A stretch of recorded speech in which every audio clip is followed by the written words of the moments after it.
Manne quotidien d'aujourd'hui, vendredi 26 juillet 2024. Thème: ne vous moquez pas de Dieu. Ne vous moquez pas de Dieu. Texte de lecture, 1er Roi chapitre 14. 1er Roi chapitre 14. Nous allons partir du verset 1 à 20. Dans ce temps-là, Abijah, fils de Jéroboam, devint malade. Et Jéroboam dit à sa femme: lève-toi, je te prie, et déguise-toi pour qu'on ne sache pas que tu es la femme de Jéroboam. Et Asa Silo. Voici là est Achibja le prophète, celui qui m'a dit que je serai roi de ce peuple.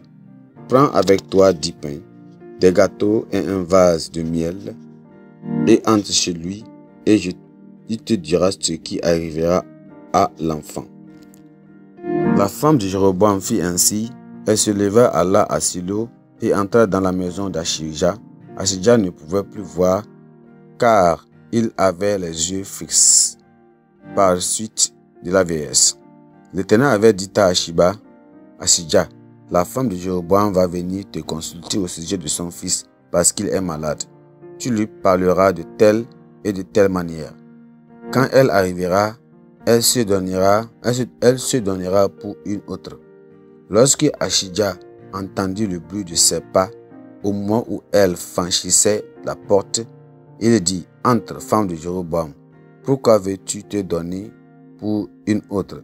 Je suis chargé de t'annoncer les choses dures. Va dire au Jéroboam: ainsi parle l'Éternel, le Dieu d'Israël. Je t'ai élevé au milieu du peuple. Je t'ai établi chef de mon peuple, Israël. J'ai arraché le royaume de la maison de David et je te l'ai donné. Et tu ne m'as pas été comme mon serviteur David, qui a observé mes commandements et qui a marché après moi de tout son cœur, ne faisant que ce qui est droit à mes yeux. Tu as agi plus mal que tout ce qui a été ayant avant toi. Tu es allé te faire d'autres dieux et des images de fonte pour mériter, et tu m'as rejeté derrière ton dos. Verset 10. Voilà pourquoi j'ai fait venir le malheur sur la maison de Jéroboam. Je terminerai quiconque appartient à Jéroboam, celui qui est esclave et celui qui est libre en Israël. Je balayerai la maison de Jéroboam comme on balaie les ordures jusqu'à ce qu'elle ait disparu. Celui de la maison de Jéroboam qui mourra dans la ville sera mangé par les chiens, et celui qui mourra dans les champs sera mangé par les oiseaux du ciel, car l'Éternel a parlé. Et toi, lève-toi, va dans la maison. Dès que tes pieds entreront dans la ville, l'enfant mourra. Tous les Israël le pleureront et on l'enterrera, car il est le seul de la maison de Jéroboam qui sera mis dans un sépulcre, parce qu'il est le seul de la maison de Jéroboam en qui se soit trouvé quelque chose de bon devant l'Éternel, le Dieu d'Israël. L'Éternel établira sur Israël un roi qui exterminera la maison de Jéroboam. Ce jour-là, il n'est pas déjà ce qui arrive. L'Éternel frappera Israël et il en sera de lui comme un ressaut qui a agité dans les eaux. Il arrachera Israël de ce bon pays qu'il avait donné à leur père, et il les dispersera de l'autre côté du fleuve parce qu'ils se sont fait des idoles irritants d'Éternel. Il verra Israël à cause des péchés que Jéroboam a commis et qu'il a fait commettre à Israël. La femme de Jéroboam se levant et partit.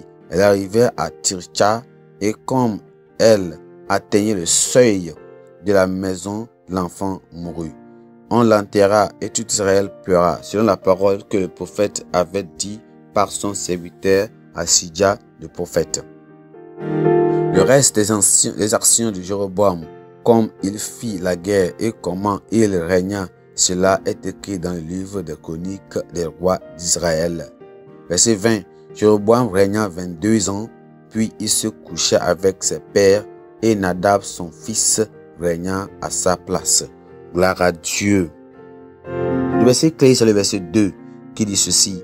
Et Jéroboam dit à sa femme, lève-toi, je te prie, et déguise-toi pour qu'on ne sache pas que tu es la femme de Jéroboam, et va à Silo.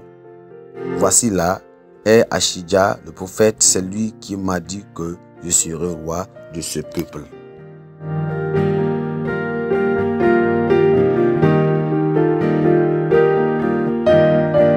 L'homme a l'habitude de jouer avec ses semblables et de s'en tirer à bon compte, mais il est dangereux d'en faire autant avec Dieu. C'est là qu'il subit toujours un échec. Les hommes du monde ne risquent rien à s'essayer de tromper leurs semblables, mais c'est une folie fatale que d'essayer de tromper Dieu et de ses messagers et de s'attendre à une fin heureuse et de l'histoire. Ce sera une plaisanterie très regrettable. Ce fut une triste issue sur le roi blasphématoire et idolâtre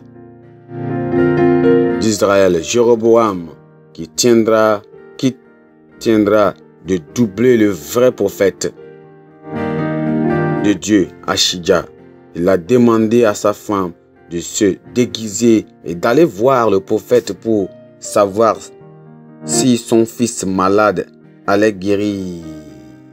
Le couple a cherché à profiter de l'homme de Dieu aveugle.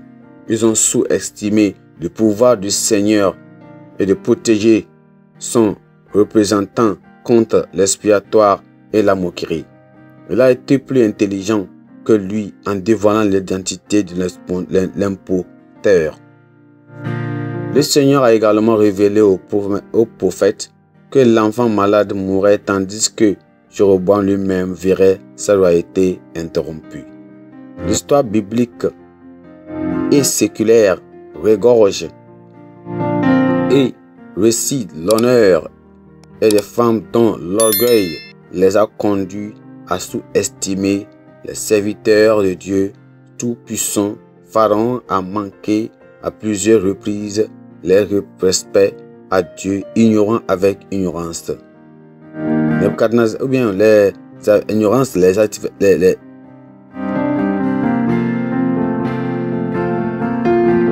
L'histoire biblique est séculaire. L'histoire biblique et séculaire regorge de récits d'hommes et de femmes dont l'orgueil les a conduits à sous-estimer les serviteurs de Dieu Tout-Puissant. Pharaon a manqué à plusieurs reprises le respect à Dieu, ignorant avec ignorance les avertissements que ses serviteurs, Moïse et Aaron, lui avaient donnés.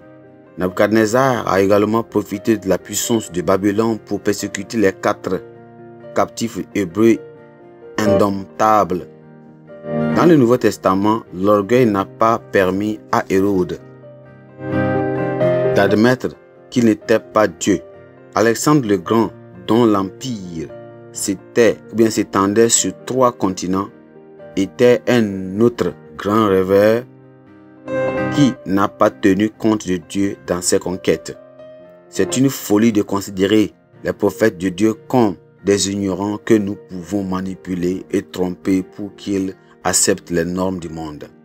Nous ne devons pas essayer de profiter de la faiblesse perçue d'un homme de Dieu pour le tromper ou l'exploiter. Il se peut qu'il ne soit pas aussi instruit, qu'il n'ait pas autant voyagé et qu'il ne soit pas aussi connu. Mais il possède le Saint-Esprit de Dieu. Dieu ne peut pas être trompé et essayer de lui faire les farces sera une folie préjudicielle de la part de l'individu en question. Anania et Saphira ont essayé de le faire avec Pierre et ont payé le prix fatal. Leurs serviteurs ou même les serviteurs et ministres de Dieu doivent être tenus en haute estime et honorés. Nous devons reconnaître qu'ils sont les serviteurs et des oracles vivants de Dieu Tout-Puissant. Nous devons honorer et respecter l'onction de Dieu sur eux et sur leur vie et ne jamais essayer de les tromper. Si nous le faisons, nous bénéficierons pleinement de la puissance de Dieu sur leur vie. Amen. Pensée du jour. Seul un insensé pense qu'il peut tromper Dieu. Seul un insensé pense qu'il peut tromper Dieu. La Bible en un nom. Exode chapitre 33 à 36. Exode 33 à 36. Amen.